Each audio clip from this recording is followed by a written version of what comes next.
Hello, everyone, and welcome to the Voices of Music Therapy podcast. I'm your host, Blythe LaGasse, and today's guest is coordinator and professor of music therapy at Colorado State University. She has publications in Frontiers in Integrative Neuroscience, the Journal of Music Therapy Perspectives, and Music and Medicine. She has served as the American Music Therapy Association Council Coordinator for Professional Practice and the Midwestern Region AMTA President. I'm excited to introduce Dr. Blythe LaGasse. Thank you for having me today. Yes, thank you for taking the time to be on the show. We're super excited to talk to you and kind of dive into what you've been up to. So one of the first things I like to ask on this show is, how do you define music therapy? I think traditionally I've defined this as the use of music to help with non-musical functional outcomes.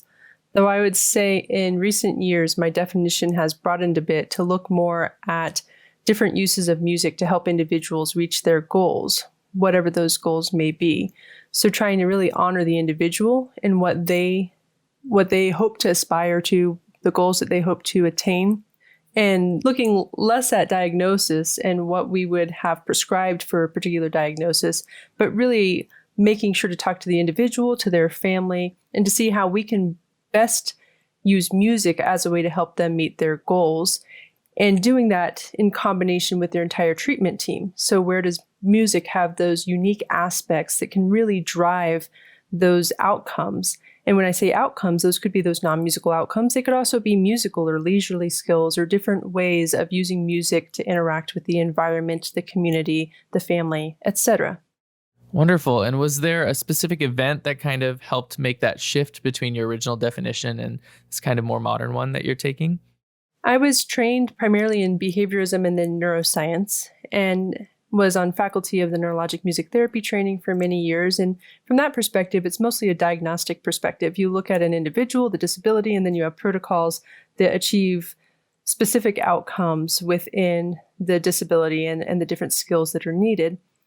As I got a little further into my practice, I began seeing that there were some gaps, especially with children on the autism spectrum or autistic individuals. And I use those two phrases intentionally, that some individual prefers autistic individuals, some prefer individuals on the autism spectrum. When working with individuals and their families, trying to determine the best way to use music therapy, less from a diagnostic perspective and more from a perspective of how we can be the most helpful in that arena. And I think what really shifted it, to be honest, was learning more about DIR floor time and learning more about naturalistic approaches in treatment, and then also having a child myself and seeing this natural development and unfolding of development that occurs in early childhood, and how well DIR floor time sets that up as a premise for looking at overall communication between people, looking at circles of communication, and looking at how we can scaffold and build upon that development. So this isn't anything new, but rather coming from more of a neuroscience approach, some of these aspects just weren't included in practice. And when I started thinking more and more about the humanistic aspects and how that could be combined with neuroscience, which I still feel is the foundation of my practice, I think there's a really nice medium where we look at how music and cueing can be used to help with functional outcomes, but we also really make sure we're honoring the person, the individual, and how the family unit is working together. And I feel that, again, that comes a lot for me from DIR floor time and being trained in DIR floor time now.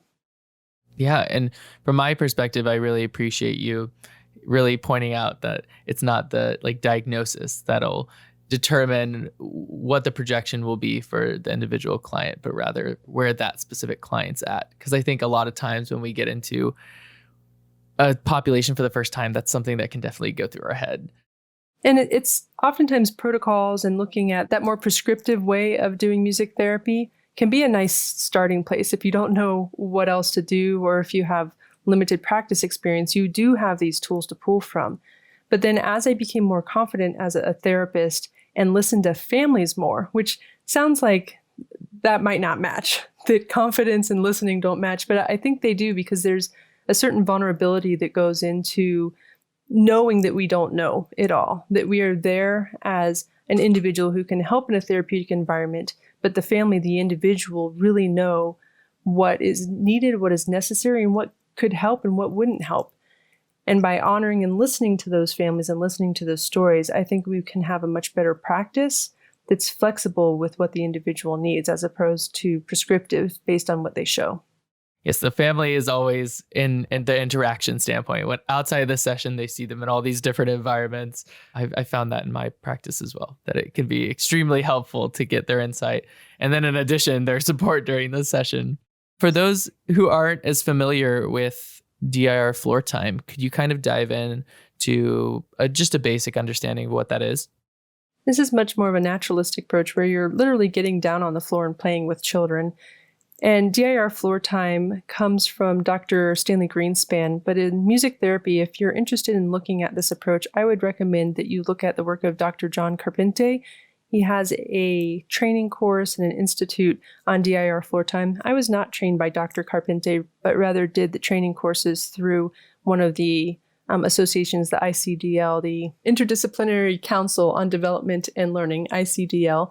And it begins with looking at functional capacities that individuals develop from young infancy and then all the way through adulthood. So we're constantly involved in different capacities of social engagement, of problem solving, of cognition, etc.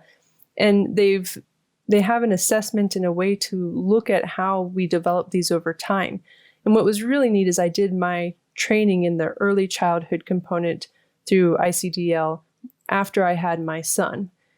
And so I was learning about this development of social emotional engagement while watching it unfold in real time with my son. And that was the best learning environment ever because I could actually see these things happen. And then it allowed me to step back and reflect more on how I had been practicing, some of the holes in that practice, even though I think it was a strong practice in a neuroscience standpoint, realizing more and more that there were aspects of individuals that were not being met through that practice, and that by engaging in that further education would help me to become ultimately a better clinician, a better practitioner. Well, thank you for breaking that down for everyone. I'm sure for those who aren't as familiar, they're very grateful to have that resource of not only like music therapists who have kind of used DIR floor time and incorporated that into their practice, but then also just researchers in general and kind of getting an idea of how that's influenced your practice as well. So when it comes to music therapy, kind of like throwing the ball back in time, what led you to music therapy and this big path that you've set on with merging neuroscience and MT? Well, it started really in middle school. This is a long time ago. I was a Girl Scout, and in particular, I worked with children with disabilities and even did things like setting up camp programs for individuals with disabilities through the Girl Scouts. And my band director in high school, when I established a relationship with him, I was in his upper level theory classes, and the whole class was really tight knit. And we talked a lot about what we wanted to do in the future. And at the time, I wanted to be a physical therapist because I wanted to help people, and I thought physical therapy would be a good avenue. And he said, I think you'd be a really good music therapist. And he brought in some music therapists to my high school to speak to me, to tell me about the profession. And I don't know who those music therapists were. Yeah. This was a long time ago. But they told me about the profession, and I was sold. So then I went home and sold my parents on it because, of course, they had never heard of music therapy. And then research schools. I'm from Virginia originally, so looked at universities like Shenandoah, but ultimately decided to go to the University of Kansas. Had a great education at the University of Kansas, and then knew that I wanted to pursue more of a neuroscience base after I did the NMT training, which had just started being offered back when I finished my undergraduate studies. So then after a couple of years of practice, went to CSU to pursue the neuroscience route. And then particularly went back to KU because they allowed me to do a cognate or a minor in neuroscience within my degree program because the PhD was in music education, but then I got to do that minor in neuroscience. So that's kind of how that path was established. Yeah, wonderful. And I also didn't know that you were a Jayhawk. So. I am a Jayhawk. Rock chalk. Yeah, Twice. rock chalk. Twice a Jayhawk. Yeah. Well, that's wonderful. And also, and maybe this was naive of me, I wasn't even aware that you could do like additional minors within grad school. In doctoral studies, you usually can choose a cognate or a minor. And what was excellent at the University in Kansas and why I went to KU for my PhD was they have a really well-known neuroscience program there. And I had the opportunity to work with Dr. Stephen Barlow in communication neuroscience and was involved in those PhD labs with the other neuroscience students and speech communication students. And it was just a fantastic experience. And then took a job at Colorado State eventually, and that's what led me here. Been here for 13 years. Well, thank you so much for kind of giving us the background. That's incredible that your band teacher was so great at leading those experiences for you and bringing in actual music therapists. I think that's incredible. I think it's really fortunate because, you know, this is many years ago when music therapy wasn't in the news all the time. It wasn't as well known. So Mr. Carnahan taking that initiative really set me off on that path, and I'm very grateful for him seeing that. So then fast forwarding to now, what does music therapy look like for you currently? Well, I'm a full-time educator as the coordinator of the program at Colorado State University. I, up until when COVID hit, was still active in clinics. However, the time crunch with having to put everything online and meeting all the demands and our clinics being closed at the university for the last year means that all of my clinics have been transferred to other music therapists in the community who are still able to see clients. So most of my day is either educating college students or research. And I'm involved in an interdisciplinary research lab where we do a lot of work. Right now, it's a lot of data analysis from prior data sets, but we are collecting data as we can, though it's limited due to the restrictions with COVID. Yes, I could imagine due to COVID, you'd have to kind of rewrite some of the ways that you'd be doing that research. That makes complete sense to me. So thinking about music therapy, we've kind of touched on it already, but what you're contributing, what's the current thing that you're working on and that you'd like to talk to us about today on the show? Within that interdisciplinary lab that's led by Dr. Patty Davies, who's an occupational therapist, and I also work with Dr. Bill Gavin, who is a developmental neuroscientist and biostatistician, we have a line of research that we're working on looking at the brain waves of individuals on the spectrum and how those brain waves or responses to auditory stimuli are different than individuals who are neurotypical. And this research in particular is looking at those very initial responses to sound, where individuals on the spectrum may have a more heightened response to certain stimuli or may not filter as well with stimuli. And then we do a music therapy training program in order to help with attention and help with neural responses to stimuli. And we retest the individuals using, again, both behavioral and electroencephalographic responses, which are the brainwave responses, to determine if there are any differences in how the brain is responding to sound. And the purpose of this isn't to try and make anybody look more typical or not be themselves, but rather to look at how we can use therapy as a way to change some of that over responsiveness so that the individual can meet more of their own goals. So if we can help the brain filter sound, they may be more successful in doing things like going to the store. For some of our clients, it's walking by dog parks or anything where there's auditory stimuli that's less predictable. If we can help the brain to filter out components and then have better processing of the components that are available, then the individual can ultimately be more successful in different environments so that they can reach the goals that they have, whether those be social, job-based, etc. Thank you for kind of outlining that for us and also distinguishing the goals of the client and not trying to shape them into a certain cookie cutter mold, but instead making it so that their everyday experiences are more successful, like you said. With that in mind, thinking about being able to block out certain stimuli to go about your daily tasks, what are the differences you've seen within a musical context versus a non-musical context? The primary difference is in music, stimuli are highly predictable.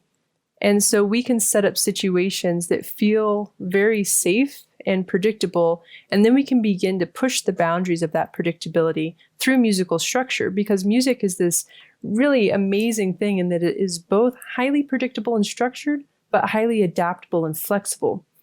So if we set up experiences where the individual is responding to sound, and those sounds may be those sounds within the music, so embedded cues or motives, those sounds may become less and less predictable, but because it's within this overall predictable structure, it is more acceptable and it doesn't alert the person. So we don't need to go into like a flight and fight freeze type of response.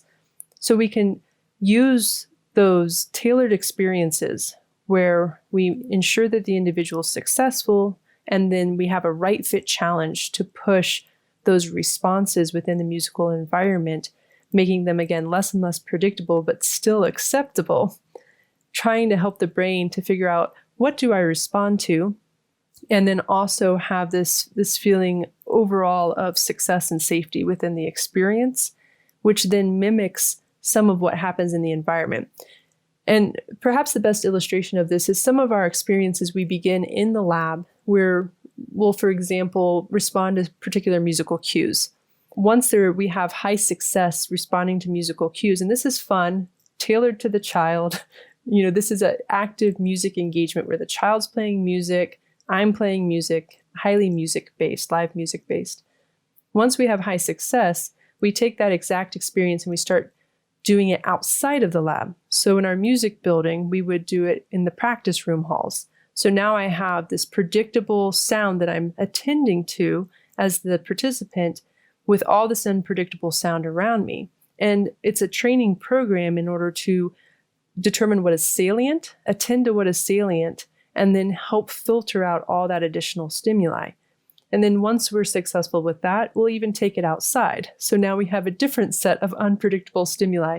So we're mobile and moving through this entire protocol and basing the difficulty of both the cues and also the environment on the individual and their success within those situations. I think you had a very beautiful way of explaining how to apply that to the real world unpredictability. Mm-hmm. And it's really amazing to hear kind of that transition. I know within the research that you were doing, you explained increasing the difficulty within the musical context. So could you kind of explain what that looks like as opposed to not only taking in the outside environment? Sure. Let me give you an example. That might be the easiest way to go about that. I might have an individual doing cross midline drumming, meaning I'm holding up paddle drums and they're crossing midline to hit each drum. And we're doing this to a metronome or a predictable cue, or even like a synthesizer with like a cool rhythm on it. So not just a metronome. So the individual would initially start just doing that in a very low sound environment. So it's just us, just looking at those. And then we'll add cues. So usually I have an assistant with this, or I use technology where I can have technology play the cues and increase or decrease the difficulty by using different loops on technology. So within that, maybe they hear a steady melodic passage. And then within that, there's an embedded cue. Maybe it goes ba-da-dump, something like that. And when they hear that particular cue, they change their pattern of behavior. So instead of cross midline drumming, maybe we go to same side drumming. So we have a behavioral response to a musical cue.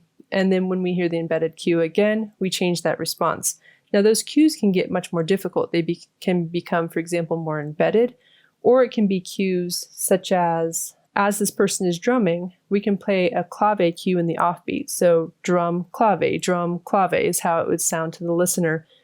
Well, maybe at times, instead of one clave hit, it's two successive clave hits. So drum, da-da, drum, da-da. When the individual hears the da-da, instead of hitting the drum the next time, they skip it. So they're in real time responding to the stimuli, either by having an action or having inaction, where they're having to attend and then modify or adapt their behavior in real time in accordance with those cues. Does that make sense? Yes, absolutely. And with music, you can make cues as pronounced or as embedded as possible. So for example, if someone's having difficulty with one of these tasks, and I wouldn't always have people drumming, that's just an example, they might be playing, say, a xylophone, and then I'm playing the piano and we're playing together and I have it set up so it sounds good together. And then again, there's an embedded cue or some type of cue and we change behavior. If an individual is having difficulty picking up that cue, I can change it in range. I can change it in tempo. I can reinforce it by playing it in both of my hands instead of one. So because music's so highly flexible, we can help the prominence of those cues, but also embed them more for more of a right fit challenge. Yes, I recall that within one of your research studies that I was able to look at how you would use the different ranges of the piano, like the higher octaves and the lower octaves, and then they'd slowly get closer together. And I thought that was brilliant as soon as I read it. Is definitely something that I want to incorporate more into my work as well. So I also noticed within your research, you use the terms high functioning, low functioning language. I just wanted to give you like a space if you wanted to kind of talk about the rationale behind the researchers also involved in that study and the choice for that language and things like that. Yeah, it's not a good choice, and we're changing our language. I mean, as and this is my own learning process through the years, that's been accepted language that is not acceptable. And so we have it in prior publications, and I think the publication you're looking at is 2019, but keep in mind that was probably submitted well before then. Yes. And so as we learn more and learn how to do better, we won't repeat those mistakes. So we'll use more appropriate language. And I think in working with individuals on the spectrum, there can be a difficulty because of individual preference and how we determine the best way to refer to a group as autistic individuals or individuals on the spectrum is the language that I've gravitated towards with feedback from others, or persons with disabilities. So trying to find the best language to use that honors individuals is a part of what is important for us as researchers, and I can say that we'll do better. Well, thank you, for taking the time to answer that, because I know that's kind of been a hot button topic within music therapy as well. So I thought I would give you the chance to kind of speak on that a little bit. I'll just add that it should be a hot button topic because that language is dehumanizing, and we know it is to be called low functioning. And I have never looked at individuals like that. Most of my caseload has been individuals who have a lot of needs, who are non-speaking, who have difficulties with behavior. And I think why music therapy can be so successful is because we can build on the successes of individuals no matter where they are. And we can really see how individuals' strengths can be, how their strengths can be framed in a way that help them to achieve things maybe that they didn't even know they could achieve. And also, something I hold in my practice is positive person-centered language, talking to individuals like people and making sure that we're not looking as authority at an individual and using language that is not kind to that person. So having an element of humanness, kindness, and that carries through to our research as well. So I don't feel that language is representative of how we as a team view or feel about people. And now we'll do better in how we represent it in our actual work. And I could definitely see like peaks of that humanistic approach within the language as well. When we, for those who may not be familiar with this language, do you know of any alternative? I know you spoke about some other phrases you use, but alternative language to using like high functioning, low functioning? So what we've been turning to in our publications is using the diagnostic criteria of level 1, 2, or 3 to indicate needs. And I think it's more looking at not functioning level, but the individual's needs, how much care they need, how much independence we have versus how much support we need. And then what that says about the level of support in therapy. So within our research, we are putting on electroencephalographic caps on individuals. So we are working with individuals who can sustain that type of sensory stimuli for 2 hours. It's a long testing period.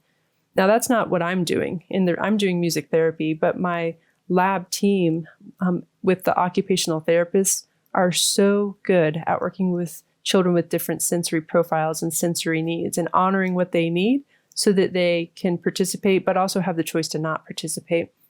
So again, we're looking at more language about sensory profile. So how our sensory system responds, and that's not individuals on the spectrum or autistic individuals. That's every single person has a sensory profile and how we respond to the environment, but then also level of need or supports needed.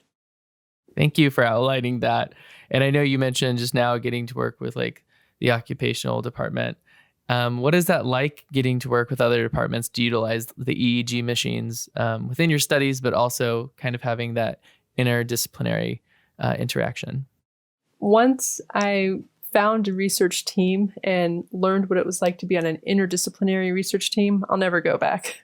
It's one of the most amazing things as a researcher, as a scientist, that I think we can engage with because of the diversity of knowledge, the diversity of learning, and the diversity of skill set. So our lab is actually housed in music therapy, which is different from a lot of places. So the OT, the neuroscientists, the psychologists, they're all coming to our music therapy space. The lab is actually next door to my office. And we are integrated in the way that we all have responsibility and roles within the lab, no matter our title.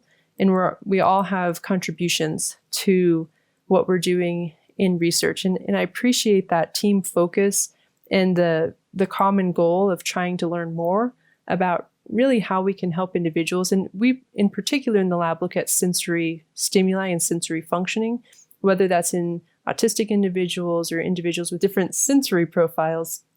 That is our particular area of interest. And looking at how music or entrainment or rhythm can help individuals and that sensory profile so that they can meet their goals.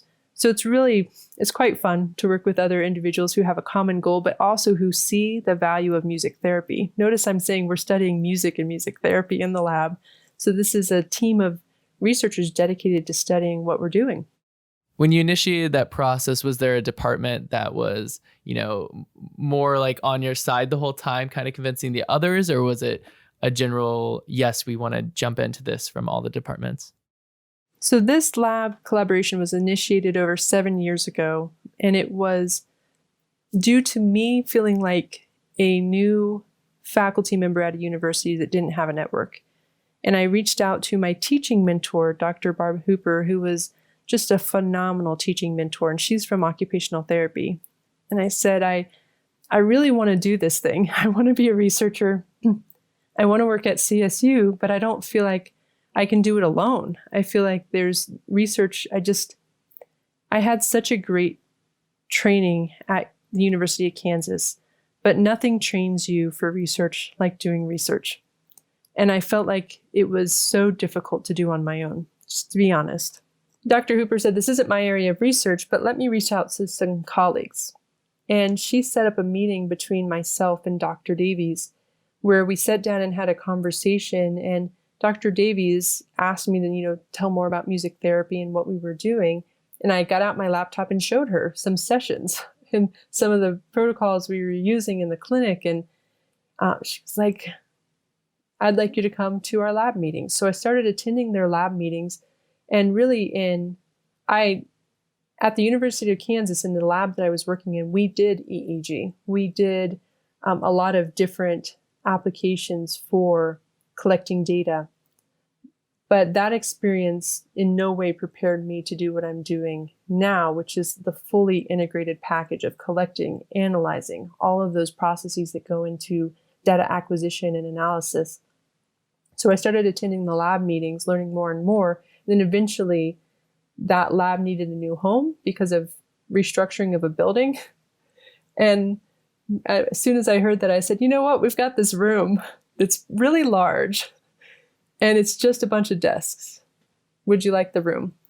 And it just happened to work out. We were able to move the lab into the music building, which is an amazing feat to have happen at a university, because space is always a really hard thing at a university.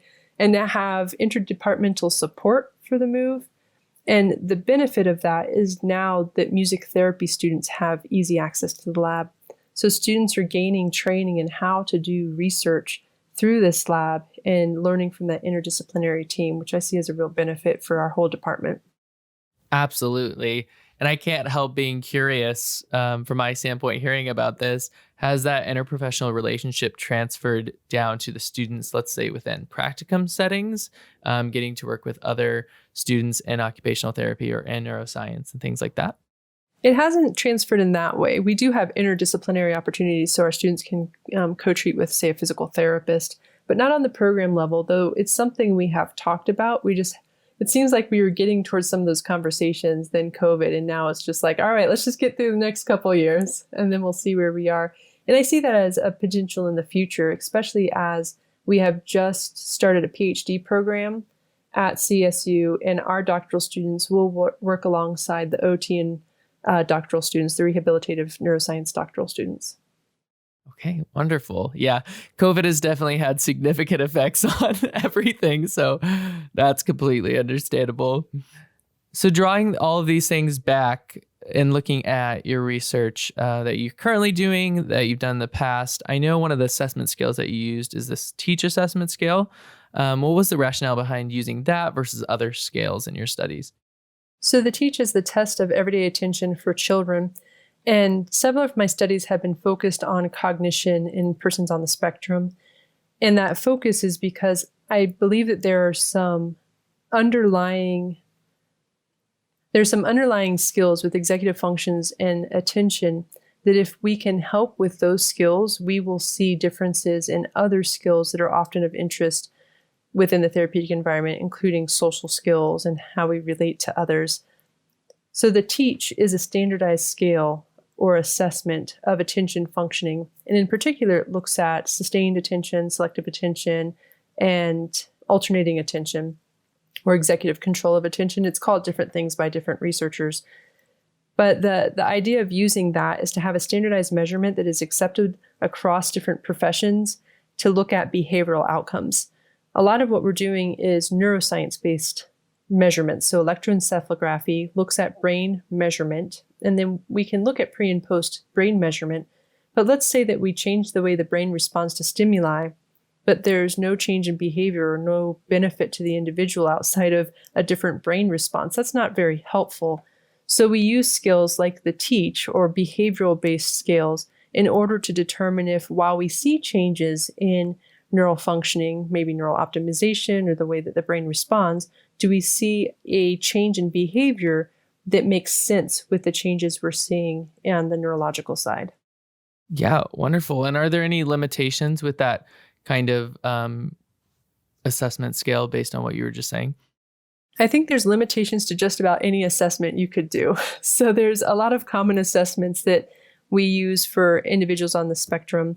And those assessments often will look, they're only validated for a particular skill. So the TEACH is really looking at attention skills, and it does look at the subsets of attention, but it's limited to what it can show with the predefined tasks that it has individuals do. That's similar for any other type of skill we could use. And I think in music therapy, one of the difficulties, or maybe one of the differences from research, so in research, we need to use an assessment so we can show outcomes. In some approaches in music therapy, you would use a similar assessment to show treatment outcomes. However, there's inherent difficulties in that these take oftentimes extra training or specialized training in order to know how to interpret the assessment. And without that training, it's not a valid assessment. They're also expensive and can be a long part of your treatment period that might be better used in music. For example, the TEACH takes about an hour and a half to completely do. So does that make sense to have us as music therapists doing that assessment? Or if that's done within their larger assessment profile, is it more important that we understand what the assessment is and how it can inform us in making treatment decisions? And I think that's more important, honestly, for the music therapist. And I'll be very honest in saying I don't do the TEACH. I don't do the assessments. That's done by individuals on the research team, because since I'm the interventionist, I have bias. So if I do the assessment, I could say, well, look at all these great attention changes at the end, because I have bias because I've worked with that child now for 5 weeks. So to answer your question, with any assessment, there are flaws. And it also doesn't mean anything if it's not done in a way that's valid. You need to make sure you have the training and the understanding of how to do that assessment correctly. And I honestly think that as music therapists, we need to be looking at not only these non-musical outcomes and functions, which comes from that very neuroscience approach. We look at non-musical outcomes, we use non-musical assessments, but really considering how music fits into that. How do we assess music skills, and how do music skills and development inform what we do in treatment? And again, this is where some individuals in our profession have done beautiful assessment tools that I think we should be considering as music therapists as a particular strength of the music therapist. The thing that we know is music. I need to understand the other assessments, but my strength is understanding music and how that relates to other functions. Yeah, absolutely. And we'll definitely get into that and talk a little bit more after this commercial break.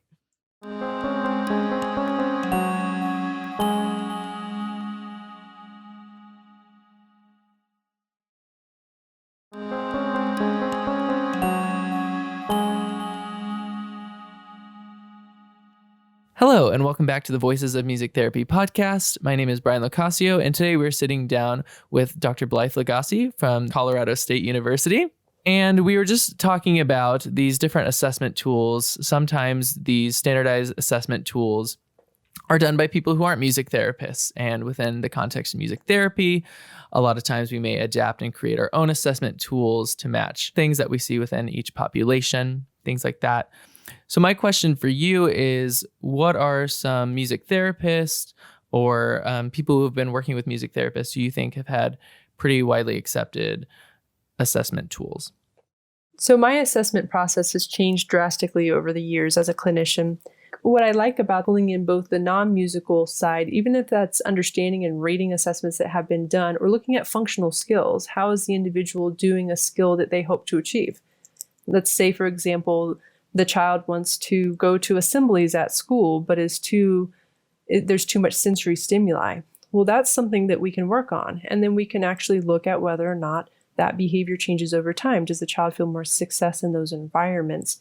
Or is it that the parent needs to go to the grocery store and that's a difficult environment to take their child? What skills can we help build? And then look at generalizability. Is this actually helping in the environment?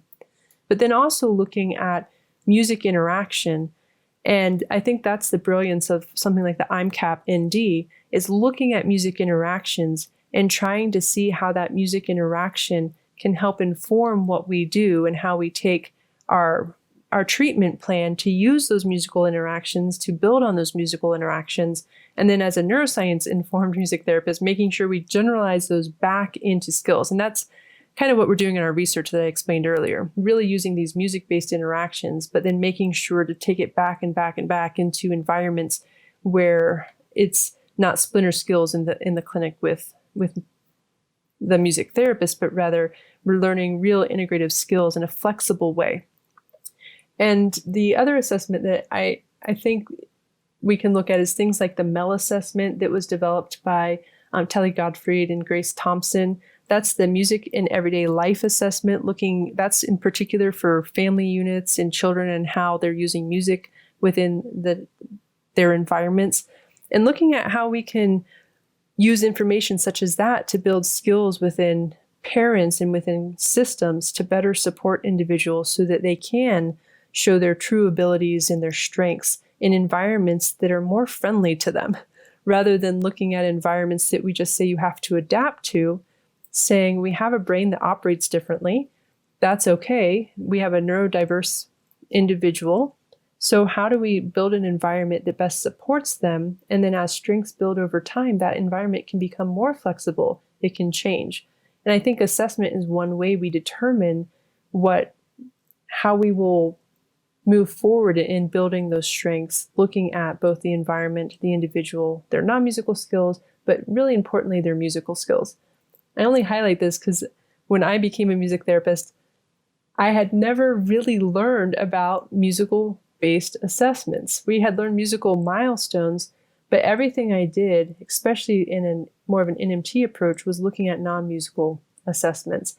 And I think we're missing half of the picture there as music therapists, that yes, that informs us as far as functional skills, but no, it doesn't inform us as to how music will best help this individual. And I'm not just talking about responses to a protocol. I'm talking about actual engagement and involvement in music in a way where we can see the individual's musical strengths in order to build those into the treatment plan. I think taking that opportunity to view from a musical perspective and adding that into the assessment is very important, like you were saying, because then somebody might respond at a different level.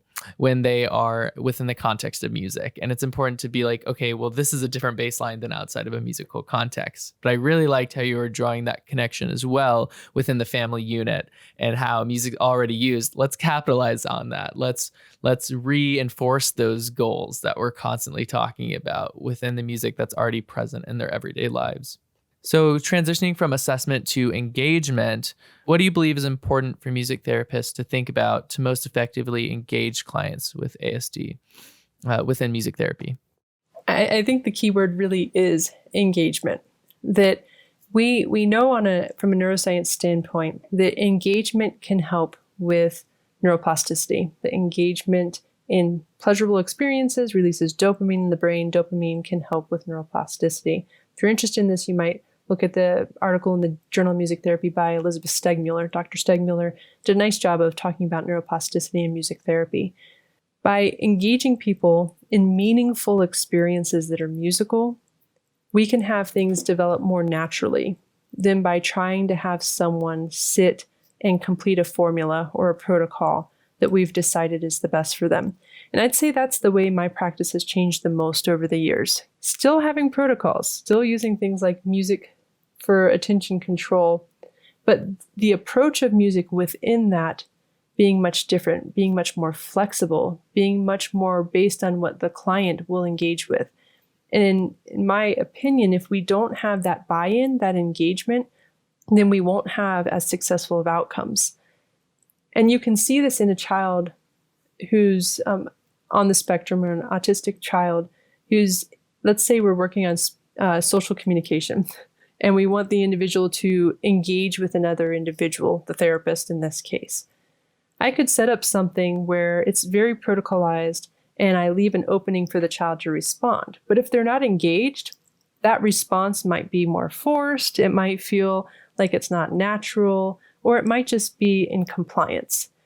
Do we just want compliant-based responses? And my response is no, we don't. We want true, genuine interactions from individuals. So then I need to reset and say, I know how music works. I know that rhythmic cues can help an individual's brain to better have action potentials together, to have a better response, to have more organization in the brain. I know we can optimize brain responses with this cueing. But if the cueing is boring, then I need to do something else. So let's reset and say, let's use that information we know of how music can help to amplify responses, can help to prep people, can help with anticipatory responses, for example. And let's pull that into a child-based, very engaging scenario where we're mixing this idea of really improvising with the child, getting them involved in the experience, and then we're embedding those aspects that we know about how music can help the brain to organize to get the best of both worlds. True, genuine responses that are assisted by the way in which we use the music. And I think that that's where bringing together that neuroscience and that DIR approach, the naturalistic approach for me, I have seen much better outcomes in clients because they're more engaged, they're more interested in, we start there. If we don't have engagement, let's back up and get engagement. And then once we have engagement, embedding those elements of support in the ways that music structure, rhythmic priming, etc. can help, then you have better outcomes, better responses that are genuine and fluid in the moment. Because what we don't want to do is just train people to respond in a specific way. That's not flexible. And our world does not work like that. You don't go out and everyone asks you the question like the therapist asks you the question, right? The world is flexible, always changing. So if we build experiences that allow for flexible responses, for example, it doesn't matter what the actual verbal response is as long as it makes sense within the context. And then we're going to honor that response and build on it so that we have this back and forth that's true, natural, and builds those skills without being overly prescribed or protocolized. Yeah, it sounds like releasing that expectation of a particular response and kind of keeping it open to wherever that goes. I really appreciate you outlining that for everyone. Have you seen any changes, especially now that we have students and clients who are transitioning to online learning? Yeah, absolutely. And before I had to transition out of practice for the moment, I was doing telehealth like most other music therapists, I think right now. I was seeing difficulties, much different responses. On the other hand, I was seeing much more involvement of families. So there was kind of this difficulty with, here's a child on the spectrum who's been sitting on the computer for way more hours than is probably good for, right, anyone. And we're all doing that. It's just way too many hours. And then we have teletherapy. So trying to look at ways to get them moving in the environment, get them interacting with the caregiver, whoever might be with them in the moment, so that we can have these motivating experiences, knowing that we've already sat through all day of online school and this is really difficult. So being, again, more flexible and reasonable with those demands, considering the circumstances. Yes, I think everybody's capacities have definitely shifted. I know, especially from a therapeutic facilitator standpoint, it can be a lot more taxing on the therapist as well to be engaged through a virtual screen. And on top of that, something that I think a lot of therapists aren't used to is also being able to see themselves and having that distinguishment between your client and you, also being on the screen is this weird thing. I also wanted to talk a little bit for everybody who might be new to this population, that's been working with this population for a long time, potentials for harm and things that you've learned to avoid. We've definitely talked about this and around this the whole time, but I wanted to give you a platform where you could say you should be really mindful of these things when working with this population. I think we have to be really mindful of sensory profiles. I've worked with individuals who I think certain sounds or timbres can be really difficult to process. And I worry sometimes about how with children with disabilities in general, we expect more than we expect of typical children or neurotypical children. So here, again, you have a child who's been at school all day, and who knows what that school environment was like. Some children have great school environments, some don't. And then they're in therapy. And I think there's an important component of making sure that we, through music therapy, provide rewarding experiences that honor the individual and that we communicate a belief in the individual. And that's one of the things that I've had parents say to me in my services, that the way I talk to their children, that they haven't heard people talk to their children like that before. And that makes me sad because I talk to their children like children that are people who have so many different capabilities. And yes, they have some difficulties in certain areas. However, when we really look at the strengths and build on the strengths, there can be so many positive and rewarding environments. And I think especially children on the spectrum, we want to think about how do we create positive environments, because they've heard enough no, they've heard enough of what they cannot do. Some children are in forms of therapy that they find themselves to be harmful, and that shouldn't be what we're providing. And we have to be the advocate for the child, that here we can see them do this. They can do this. They have these strengths, and a lot of it is approach. I also think that we have to be well trained in what we do. So if you're providing sensory supports, then I would strongly recommend partnering with a sensory-based OT or learning and observing from people who know how to apply sensory supports in ways that are beneficial to individuals, so that you're not doing unintentional harm. Maybe you've learned that deep pressure helps individuals calm down, but you're not looking for the signs of overstimulation or that pressure is unwanted. And so you're applying it thinking you're doing good with good intention, but maybe that the individual is not responding the way that you think they are. So making sure that we honor people, really look and get permission for what we're doing, honoring that it's their body, that they should have the ability to deny therapy, deny services, deny touch, things like that, so that they can feel safe within the environment. I think that's of utmost importance in that relationship component of us as therapists. And thank you for outlining that for all of us who are listening.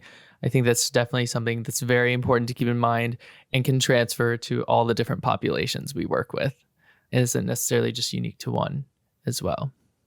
Is there anything else you'd like to add within our time together, or that you'd like to say to our audience, as well as any resources from yourself that you would like to plug and let people know about maybe ways to reach you? You're welcome to contact me. You can look me up at Colorado State University.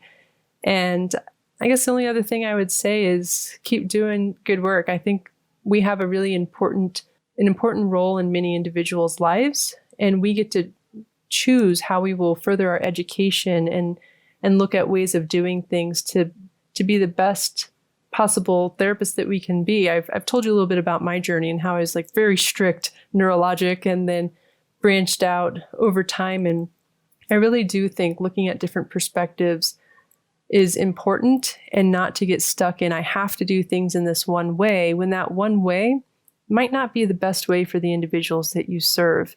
And they come first. The individuals that we serve come first, and we need to make sure that we are meeting their needs by educating ourselves, whether that's education in language, additional techniques, treatments, etc.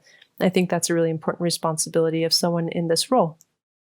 Thank you. And you can always learn to expand those views through viewing and observing other professionals, like you said, outside of the context of music therapy, but also within the context of music therapy. And I know, especially since COVID has hit, there's plenty of online resources, which makes those different views and approaches just more accessible. Well, thank you so much for coming on to the show. We really appreciate it. Thank you for having me. It's been fun talking to you. Tune in next week for the Voices of Music Therapy to hear from our next guest.